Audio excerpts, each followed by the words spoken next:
आप देख रहे हैं नेटवर्क 33 राजकुमार के साथ। तो चलिए पढ़ते हैं आज की कहानी की ओर।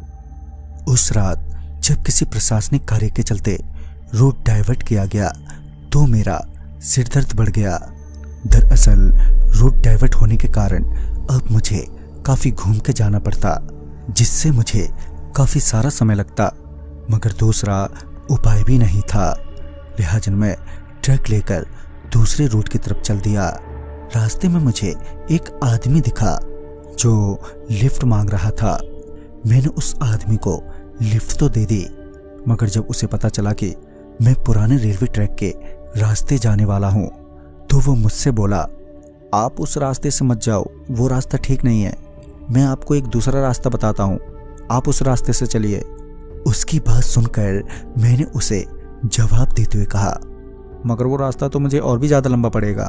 पहले ही रूट डाइवर्ट होने के कारण मुझे इस लंबे रास्ते से जाना पड़ रहा है, और अब आप एक बार फिर रूट बदलने के लिए कह रहे हैं। मेरी बातें सुनने के बाद उस आदमी ने थोड़ा सोचा और फिर बोला, अच्छा ऐसा है तो मुझे यहीं पर उतार दो, मैं किसी और से लिफ्ट मांग लूंगा।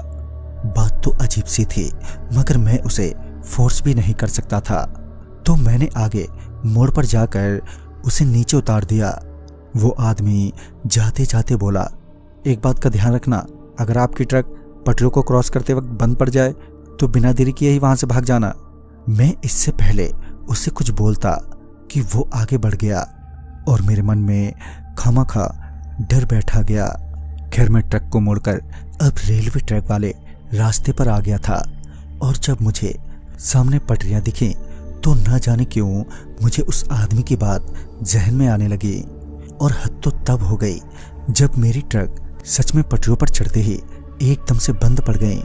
ट्रक के बंद पड़ते ही मैं इतना डर गया कि सबसे पहले मैंने वहां से भागने की सोची, और जैसे ही मैं ट्रक से उतरकर भागा कि पीछे से किसी ने आवाज देते हुए कहा, ओ भाई साहब, कहां भाग रहे हो ट्रक को छोड़कर।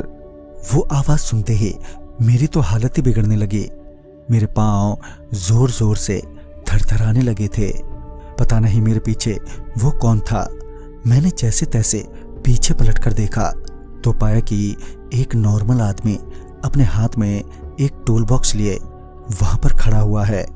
मेरे पलटते ही उस आदमी ने मुझसे कहा, मैं मैकेनिक हूं, कहो तो आपकी कोई मदद कर दूं। उस आदमी को देखकर ऐसा लग रहा था कि मानो उसे पहले से ही मालूम था कि मेरी ट्रक यहां पर बंद पड़ने वाली है, तभी तो पूरी तैयारी के साथ पहले से ही वो यहाँ पर मौजूद है। मैं ये सोच ही रहा था कि उस मैकेनिक ने मेरी ट्रक की जांच शुरू कर दी, वो भी मेरे बिना हाँ बोले। मैं अभी भी उस जगह पर खड़ा उस मैकेनिक को ही देख रहा था, और वो मैकेनिक बड़बड़ाते हुए ट्रक की जांच करते करते ट्रक के पीछे चला गया। फिर जब वो आदमी बहुत देर के बाद भी सामने नहीं आया तो मैंने वहीं से खड़े खड़े उसे आवाज लगाते हुए कहा, अरे भाई मैकेनिक भाई साहब, क्या हुआ, कहां चले गए आप। मगर मेरे कई बार आवाज लगाने के बाद भी जब उसका कोई जवाब नहीं आया तो मैं धीरे से चलते हुए ट्रक के पीछे जाने लगा जहां पर वो मैकेनिक गया था। मगर जब मैं ट्रक के पीछे पहुंचा तो वो मैकेनिक वहां पर नहीं था। मैंने चारों तरफ देखा, मगर वो मैकेनिक वहां से गायब हो चुका था, जिस वजह से मैं अब और भी ज्यादा घबराने लगा।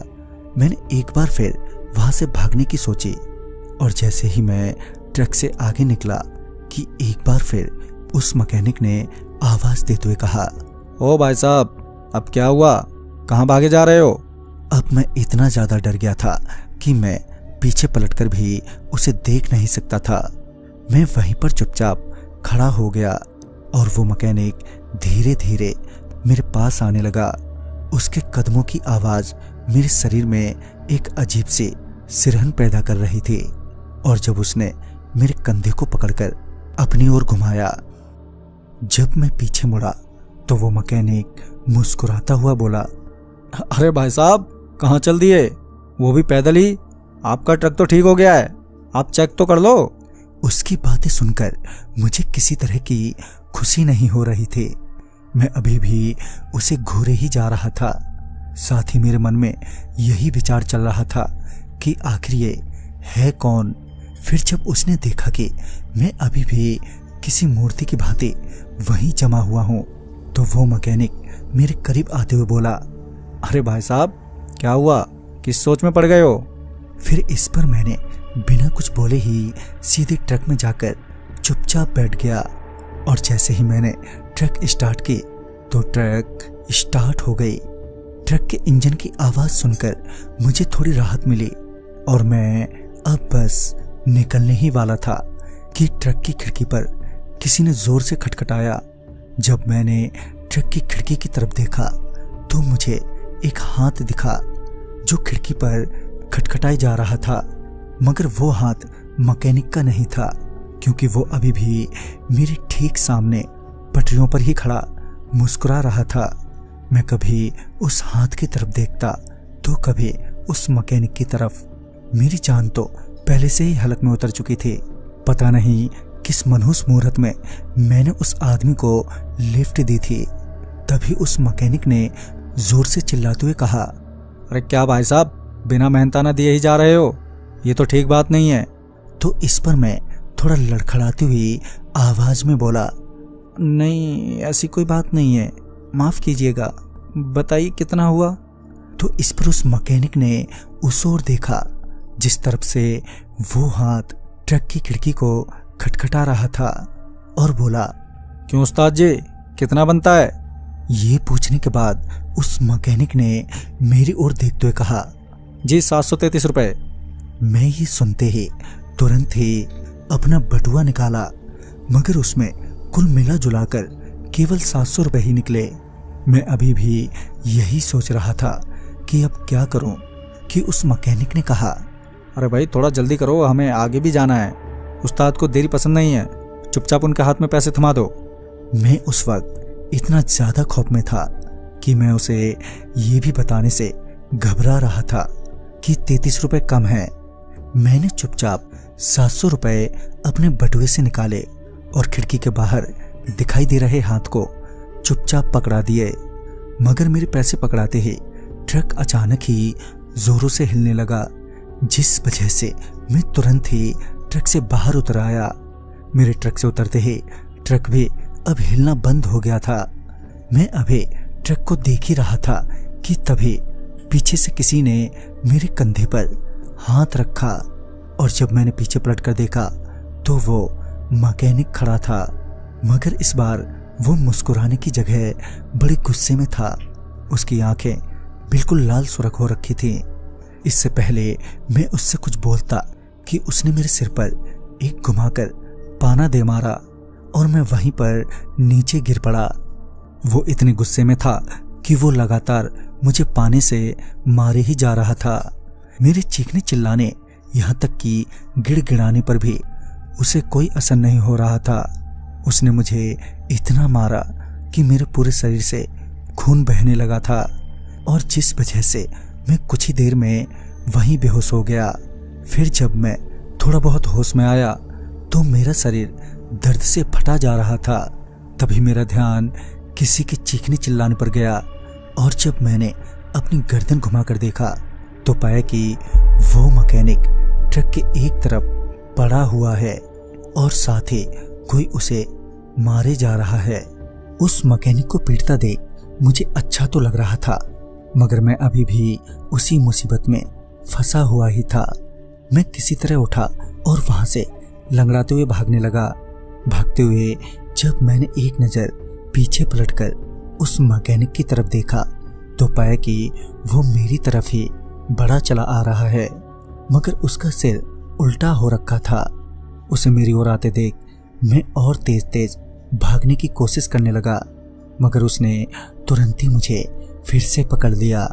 मैं जानता था कि मैं किसी भी तरह इससे अपनी जान नहीं बचा पाऊंगा। वो मैकेनिक अपना एक हाथ मेरी छाती में ऐसे धंसाने लगा मानो वो मेरा कलेजा बाहर निकालना चाहता हो। मैं उस असहनीय दर्द से चीखे जा रहा था कि तभी कुछ लोग वहां पर आ पहुंचे। उनके आते ही वो मैकेनिक एकदम से हवा में धुआं बनकर उड़ गया। फिर जब मेरी नजर उन लोगों पर पड़ी तो मैंने देखा कि उनमें से एक आदमी जाना पहचाना सा है। फिर जब उस आदमी ने कहा कि मैंने मना किया था ना, इस रास्ते से मत जाना, अब तो मालूम चल गया ना, फिर जाकर मुझे याद आया कि ये तो वही आदमी है जिसे मैंने रास्ते में लिफ्ट दी थी। खैर उस वक्त मेरी जान तो बच गई, मगर मेरा बहुत नुकसान हो चुका था। बाद में उसी आदमी ने मुझे बताया कि ये बात बहुत पहले की है। यहाँ के लोकल मैकेनिक महेश और उसका चेला गाड़ियाँ ठीक करने के नाम पर लोगों के साथ बहुत धोखाधड़ी करते थे। ऐसे ही जब एक बार वो गाड़ी वाले को चूना लगा रहे थे तो वो पकड़े गए, मगर वो गाड़ी वाला थोड़ा पहलवान टाइप का था, जिसके चलते बात मारपीट तक बढ़ गई। मगर वो दोनों वहां से भाग निकले और गाड़ी वाला, जिसका नाम जोगिंदर था, वो गुस्से में बहुत तप चुका था और उसने किसी तरह पहले तो उसके चेले को ढूंढा और फिर उसके जरिए से उस मैकेनिक को। बात तब तक इतनी बढ़ चुकी थी कि उस जोगिंदर नाम के बंदे ने उस मैकेनिक को काट कर फेंक दिया। मैकेनिक तो मारा गया, मगर उसका चेला अभी भी जिंदा था। फिर कुछ ही दिनों बाद उसका चेला पागल हो गया, क्योंकि उसे उसका वही उस्ताद नजर आने लगा और उसके बाद से ही वो टूल बॉक्स लिए उस जगह पर नजर आने लगा। फिर अचानक ही उसकी भी एक दिन मौत हो गई और उसके मौत के बाद वो और उसका उस्ताद इस रास्ते पर अक्सर दिखने लगे। कहते हैं कि उसके उस्ताद ने ही उसे जान से मारा था, क्योंकि उसी की वजह से उसकी मौत हुई थी।